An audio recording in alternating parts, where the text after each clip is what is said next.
Hey folks, as you can see, we're going on a little dive. This was just about 3 days ago,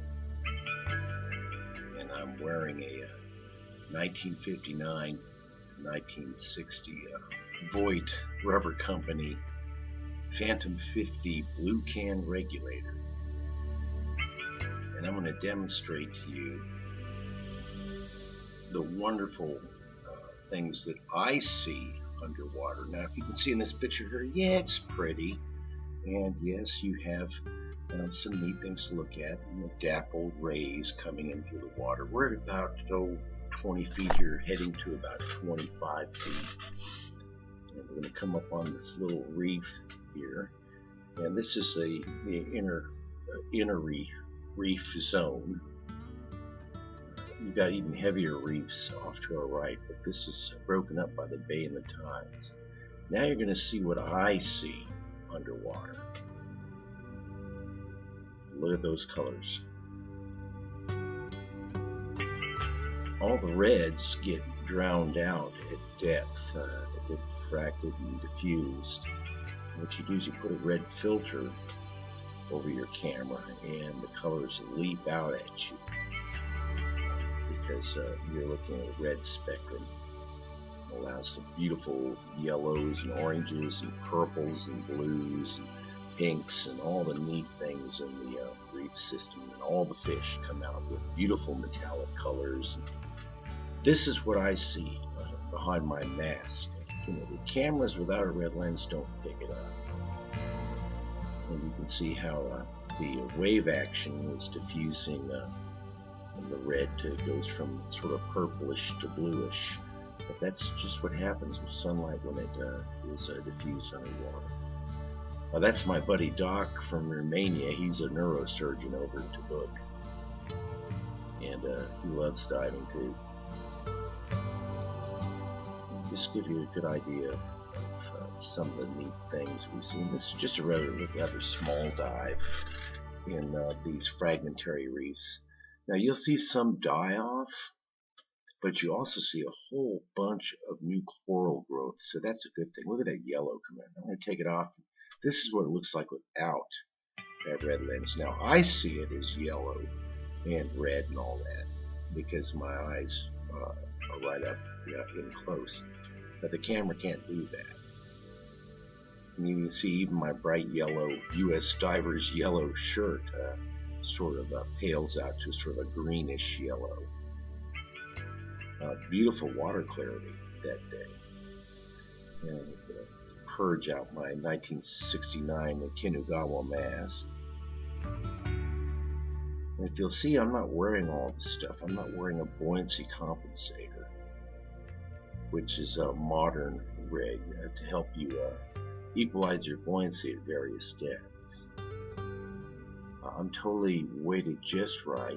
The only buoyancy compensator is my lungs. Now, I've got a 120 cubic foot steel tank on my back, and I'm carrying approximately 3 pounds of weight on my belt, and that works out just fine at basically any depth.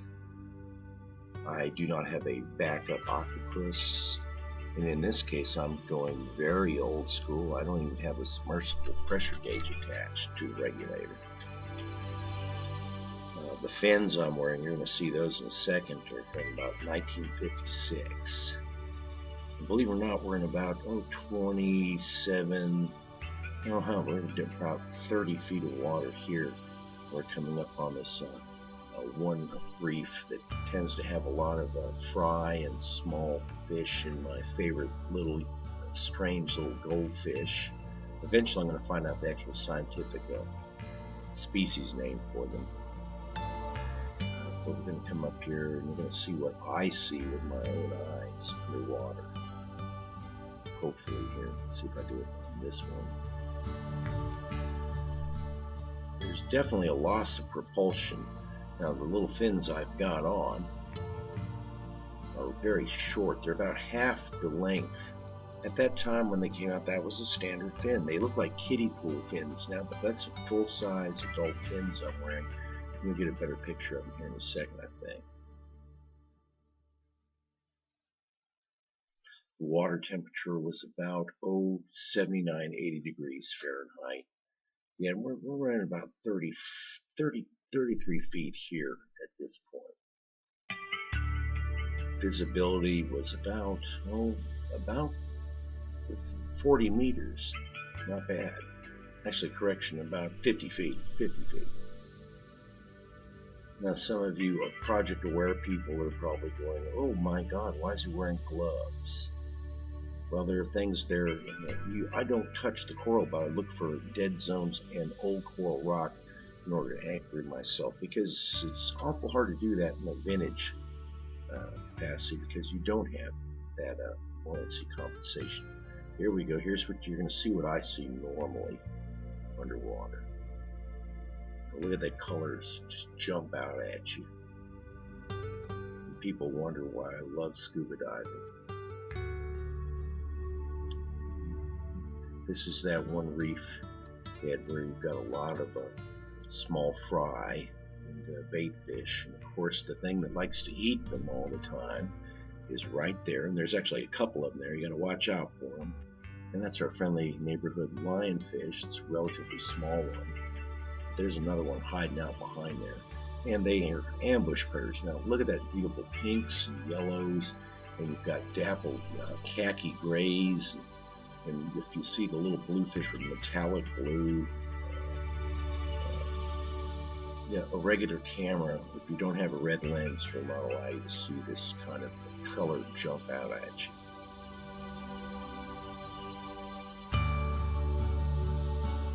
And that's the wave action playing along the sandy, mucky bottom there. That's the sort of purplish to blue. Look at those beautiful, beautiful little cleaner fish.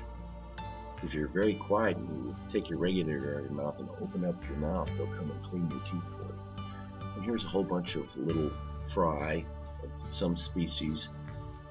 They have multiple different varieties there. There's my friendly goldfish.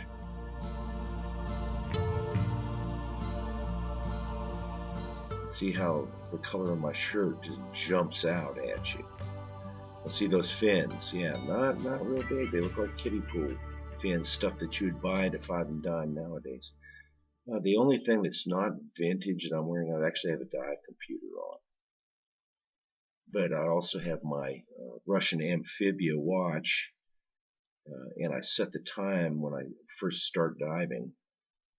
And if the computer goes out, I know about how much time I've got. This dive was approximately 62 minutes long. Look at those colors.